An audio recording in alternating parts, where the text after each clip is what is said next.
আসসালামু আলাইকুম ভিউয়ার্স, যে যেখানে আছেন আন্তরিক ও শুভেচ্ছা অভিনন্দন। একটু দাঁড়ান, আমাকে একটা লাইক কমেন্ট শেয়ার করবেন। কেউ স্কিপ করে আমার ছবিটা আমার ভিউটা দেখবেন না, আর দেখলে আপনারা কিছু বুঝতে পারবেন। আমি হেকিম আলী হাসান শাওন স্যার কথা বলছি।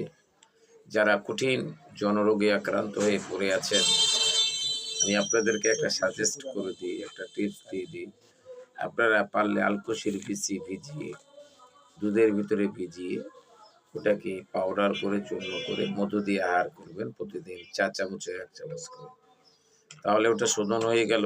আর ওটা যদি এমনি ভিজিয়ে বা শুকিয়ে পাউডার করে যদি খান তাহলে ওটা আপনার বমি হবে। আপনার জি গাঁট করবে, জি আপনার নষ্ট হয়ে যাবে। তো আমি আপনাদেরকে বলবো যে আপনারা যারা যৌনরোগ নিয়ে ভুগতেছেন, আক্রান্ত, দেখেন একটা নারীর সৌন্দর্য একটা তৃপ্তি চায়। সেটা তৃপ্তি কতটুক হতে পারে, কত রকমের হতে পারে, সে তৃপ্তিটা না দিতে পারলে দেখবেন আপনার সংসারে অশান্তি লেগে থাকবে বা অশান্তি চলবে, অশান্তি আহ, আপনার লেগেই থাকবে। একটা নারীর কমপক্ষে 30 minute enjoy life is the time, এটা করতে হবে। তো আমি অর্গানাইজেশন থেকে কথা বলতেছি যে আপনি বলেন যে ভাই দাদা আমার পেনিসটা অত্যন্ত ছোট, আমি কি করব 4 সেমি মিটার। দেখুন, কোনো অসুবিধা নাই। যদি মেয়েটা আপনার ফিমেলটা যদি লং হয়ে যায় তাহলে কিন্তু আপনার ক্ষেত্রে অসুবিধা, আপনাকে চিকিৎসা নিতে হবে। কালকে একজন কমেন্ট করেছে নরসিংদী থেকে, বলতেছে যে দাদা আমি পরপর 3টা বিয়ে করলাম, আমার স্ত্রী থাকলো না। তো আমি বললাম যে তুমি এটা চেক করাও, চেক করে দেখো, দেখার পরে যদি তোমার হরমোনের পার্সেন্ট এবং হিমোগ্লোবিনের আর ইত্যাদি যদি থাকে তাহলে তুমি নর্মাল টেপ, তুমি আগে চিকিৎসা গ্রহণ করো, করার পরে তুমি এটা পান করবা, এটা খাবা।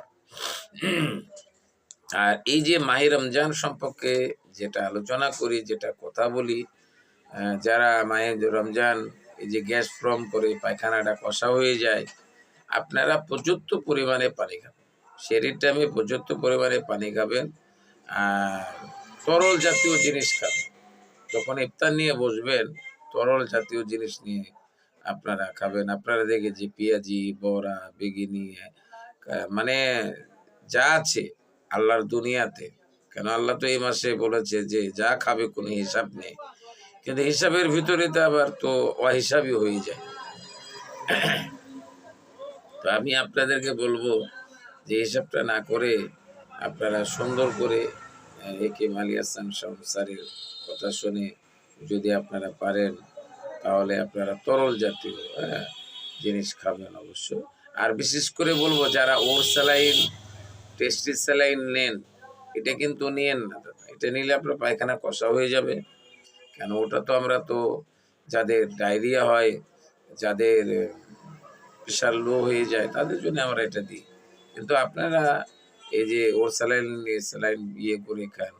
আর একটা কথা বলবো যে এই যে আপনারা ঠান্ডা কোমল জাতীয় জিনিস খাচ্ছেন, এই কারণে আপনাদের পায়খানাটা কষা হয়ে যাচ্ছে। আপনাদেরকে বলবো ইসবগুলের ভুসি ভিজিয়ে আপনার পানি, দিস নট অফ কোল্ড, কোনো ঠান্ডা না, এমনি সাধারণ পানির ভিতরে ভিজিয়ে রেখে আপনি খান, আপনার পায়খানা কষা থাকবে না।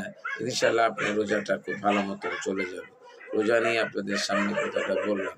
আর একটা কথা হচ্ছে দাদা, আমি এখন সফরে আছি, স্টুডিওর ভিতরে নেই।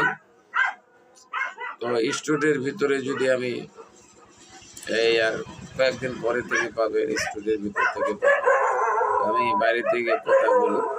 তো এই জন্যে আমি আপনাদেরকে বলবো যে আপনারা যেখান থেকে আমার আওয়াজটা শুনতে পাচ্ছেন বা চলতে পারতেছেন, তো অবশ্যই আপনারা একটা লাইক দেবেন, শেয়ার করবেন, কমেন্ট করবেন। আপনার এই স্বাস্থ্য বার্তা যেন আমি তুলে দিতে পারি, আপনার কাছে সেবামূলক কাজ করতে পারি, এই দোয়া কামনা করি।